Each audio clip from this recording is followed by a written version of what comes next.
Oh, we're on. Oh. Hi, everybody. Hello. Hey. Moss Jackson here. Judy Jackson here. We're clinical psychologists who work together, and we work with teenagers and adults and help people really move out of misery and chaos into as much joy and happiness as possible and get their minds a little more centered. So I think I need a therapist today, actually. My mind is so chaotic. There's so much swirling around my mind today, Judy. Yeah. Because we're planning this move, and there's so much decisions to make, and given that I have attention deficit to begin with, it'd be very interesting to see if I can stay focused during this. Oops, hold on, make it louder.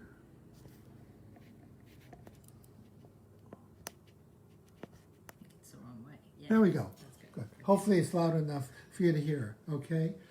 So hopefully I'll be able to stay focused and help you out, because I know you're struggling with a problem. I am, actually. So it's my friend Bill and I are working on this project together. Okay. And we've kind of divided stuff up, and he's doing his stuff and I'm doing my stuff. And he keeps hounding me. He keeps like calling me and asking me if I've done certain things and why haven't I done it already? And it's not necessary for me to do it in such a rush. Like he's in this big rush. Right. The thing that we're working on isn't going to take place for a long time. Okay. And he's making me crazy. He's just, he's making me nuts. Wow. I think you got to put him in his place. Tell him this is... Yeah, but you don't understand how upset I am.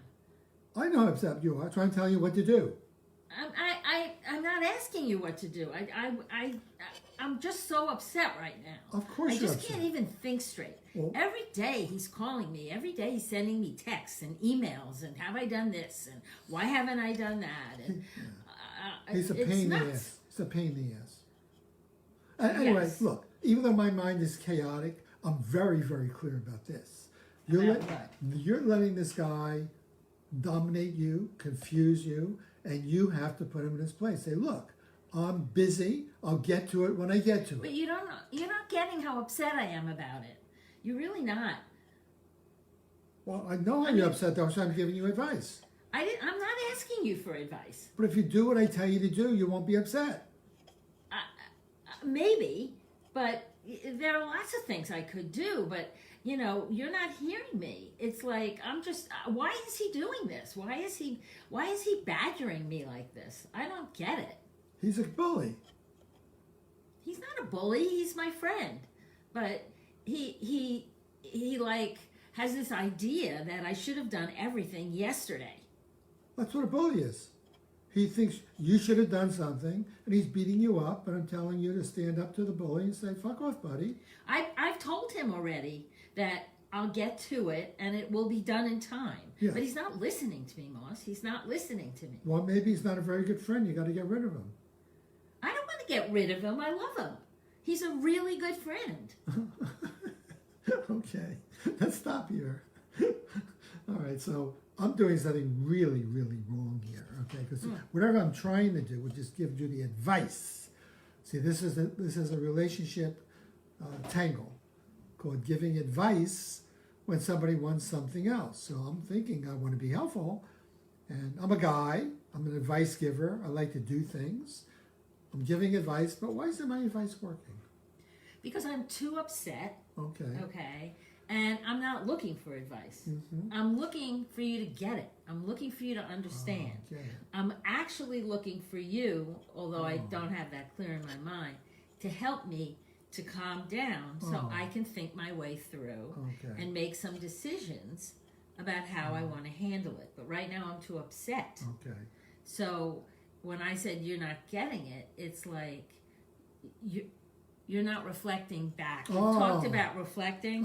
You're not reflecting back to me what's going on with me. So it feels like you don't get it. Thanks for clarifying. I was really on the wrong path. I think I was on the wrong path because I'm trying to give myself advice now on how to get out of my chaotic mind about other stuff. So I think what you're saying is you really care about this guy. You love him. And there's some confusion or a breakdown. And you can make up your mind any way you want because you're good at giving advice. And You just want to calm down enough to figure out what to do next. Am I right? Yeah, exactly. Because when I'm really upset, like everybody else, my intelligence goes down, Oh, and I can't right. strategize as well as when I'm calm, which is true for everybody. Okay. All right, and I want to share with you what's going on, how I'm feeling, and have you help me actually calm down now that I think about it. See. All right, because I'm perfectly capable of thinking my way to a strategy for how I can talk to my friend. Yeah. Okay, but when I'm really upset, my mind doesn't work as clear, sort of what you said at the beginning of our program today. Your mind doesn't work as clearly in thinking your way logically and rationally through a problem. Like I was having a problem. Right? And you got that, but you rushed in to trying to solve my problem for me. Yes. And I don't usually need you to solve a problem. Right. I might want to bat ideas around with you, but that's different than you're just rushing in to fix things or tell me what to do. I think I did a ready, fire, aim. Oh, yeah. Yeah, I just jumped to, of course she wants advice. So I did a little mind reading. I did a little mind reading too. I know what Judy's wants, so I'm going to give it to her. But I didn't really clarify what she really wanted. Because really what you want is to help me just be there, listen to you, help you calm down. Because as you said, your emotional mind has already triggered and it's overwhelming your thinking mind. Yeah. And you have a good thinking mind when you're calm. Too much emotion, chaotic mind, calm. And once I'm calm, yes, maybe I will want some advice from you. Okay. And maybe I'll ask you for it. Okay, good. Okay? All right. But when you assume that you can fix my problem. I see. Yes, that makes sense to me now. Okay, thanks for clarifying. It really doesn't feel that great. No, it doesn't. I can see why. Because who wants to be told what to do if they're not asking for help? It's like, I'm a know-it-all. Sometimes. Yeah, sometimes I am. Okay, can we try that again? Oh, okay. Okay, sure. good. Yeah. Okay, all right, Moss, I am really upset. I took on this project with my friend Bill, and we divided up the things we were going to do. He's working on his stuff, I'm doing my stuff, but he keeps badgering me. He keeps sending me emails and phone calls and leaving and sending texts and asking me, did I do this? Did I do that? Did I do the other? I have a plan about how I need to do things, but he's like overwhelming me with all of this. It's making me feel bad. I got you. So I think what I'm hearing you say is you and Bill are working on something. You've divided the project into his task, your task. Yeah. You have a plan. But Bill, for some reason, is constantly calling you and you're feeling barraged and overwhelmed. Yes, that's exactly it, barrage. That's a great word. Okay, great. Yeah, great. Exactly. Okay. And I'm getting upset about it because I feel like in some way he's criticizing me. Okay. Right? He's telling me, he's not saying it, but all these messages, have I done this, have I done that, when am I going to do the other thing, makes me feel like he thinks I'm not being responsible for my part. I see. And I don't know what I'm doing. So because you're feeling barrage, and it does sound like he's putting too much information, like you're getting fed with a fire hose. It's overwhelming. Oh, yeah, kind of. You're interpreting it as he must be critical and think you're not doing a very good job. I can understand why you're upset. Yeah. Makes sense to me. Yeah. Yeah. It really doesn't feel good at all. Yeah, particularly to feel overwhelmed, barraged, and then criticized. Not a very good feeling. No, not at all. All right. Yeah. Anything else you want to say about it? No, but I feel a little calmer. I haven't figured out yet what I want to do. Okay. I mean, maybe I'll want to talk to you about it. I need to think about it right now. Good. So somehow in our conversation this time, you're feeling calmer, less emotional, less upset? Yes, and part of it was because you sort of slowed things down. Yes. And you sounded really calm. When you were trying to tell me what to do, you sounded a little, I don't know, agitated to me. I think I was. Which just made me more agitated. I think I was getting angry at Bill. Oh. I think so. I was feeling protective towards you. Oh, that's nice. Yeah, okay. But I'm glad you clarified that my advice could be useful, but not when you're this upset. Exactly. What you needed Yeah. was just someone to be a good listener, Yeah. acknowledge you, and actually you said you're calming down now, Mhm. and maybe later you want to talk about what can you do, but this is not Yeah. a good time. Exactly. Oh, okay, good. Yeah. So, Thanks. oh, you're welcome. Okay. That was helpful. Was helpful? Yeah. I'm glad I could be helpful. Okay. All right. So, Judy, what went on there? How do we switch it from a disaster conversation, a collision conversation, collision? Judy wants something and I'm giving her something else, but it's not helpful, to a helpful conversation. Well, I think what we did that time, or what you did really, was to stop and Yes. realize Yes. that what you were doing wasn't helpful. Mm-hmm. And you switched over Yes. to a different way of relating to me. Right.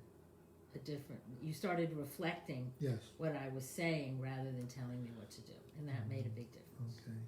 So once I got what Judy wanted, I was able to switch my channel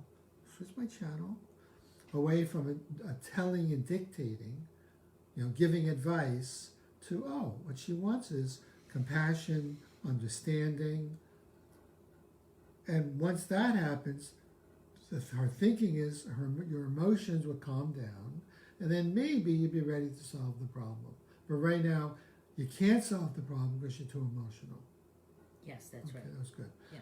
Okay, and I think what I had to do is I had to give up being right, being the master advice giver, and letting go of any defensiveness called, she's not listening to me. She's not appreciating what I'm saying. So I had to put that all away. And remember, this conversation is about her, not me. Ah, Okay? I like that You part. like that? Yeah. Okay, good.